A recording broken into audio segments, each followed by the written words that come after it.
অধিনায়ক অন্যজন টি-20। তবে টেস্ট ফরম্যাটে তাদের দায়িত্ব ভিন্ন, তবুও রসায়নটা ঠিকই একই রকম।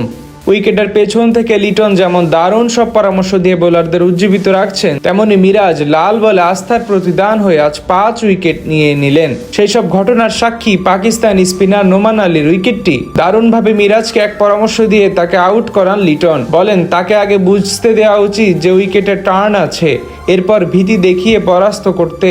সতীর্থ বড় ভাইয়ের সে কথা অনুযায়ী কাজ করেই আজ সফল হন এই ডানহাতি স্পিনার।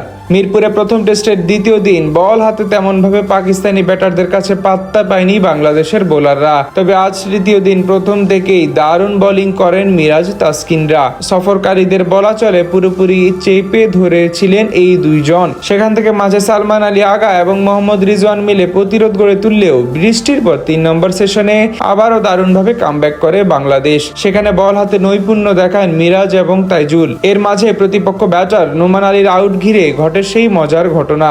ম্যাচের তখন চলছিল 94তম ওভারের খেলা। এদিন সকাল থেকেই অসাধারণ বোলিং করেছিলেন মিরাজ। তবে বৃষ্টির পর থেকে উইকেটে বাড়তি টার্ন নজরে পড়ে। তখন বেশ দেখে শুনে ব্যাট চালাচ্ছিলেন নোমান আলী। তাই মিরাজকে উদ্দেশ্য করে লিটন স্টাম্পের পেছন থেকে বলেন, উইকেট পাইতে চাইলে ওরা একটু দেখাও, উইকেটে যে টার্ন আছে।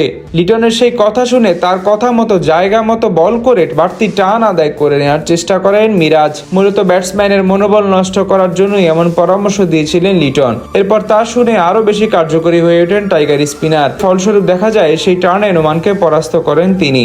খানিক বাদেই নোমানকে অফ স্টাম্পের বাইরে দারুণ এক ডেলিভারি করে বল বাইরের দিকে টার্ন করান মিরাজ। সেটি সোজা ব্যাটে খেলতে গিয়েই তালগোল পাকিয়ে দেন এই ব্যাটার। ফলাফল স্লিপে অধিনায়ক নাজমুল হোসেন শান্ত হাতে ক্যাচ দিয়ে বিদায় নেন প্যাভিলিয়নে। অর্থাৎ লিটনের সেই কথা শুনে ফাঁদে ফেলেন নোমানকে।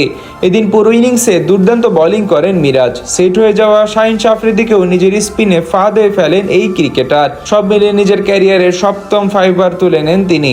তার এমন জাদুকরী বোলিংয়ে বাংলাদেশের চেয়ে 27 রান পিছিয়ে 386 রানে অল আউট হয় পাকিস্তান ক্রিকেট দল। তার আগে শুক্রবার ম্যাচের প্রথম দিন আগে ব্যাট করতে নেমে অধিনায়ক নাজমুল হোসেন শান্ত ক্যারিয়ারের 9ম সেঞ্চুরি, মুমিনুল হকের 91 এবং অভিজ্ঞ মুশফিকুর রহিমের অর্ধশতকের উপর ভর করে 413 রানের পুঁজি পায় টিম টাইগার্স। এরপর আজ শেষ বেলায় দ্বিতীয় ইনিংসে ব্যাট করতে নেমে 7 রান করেছে কোন উইকেট না হারিয়ে।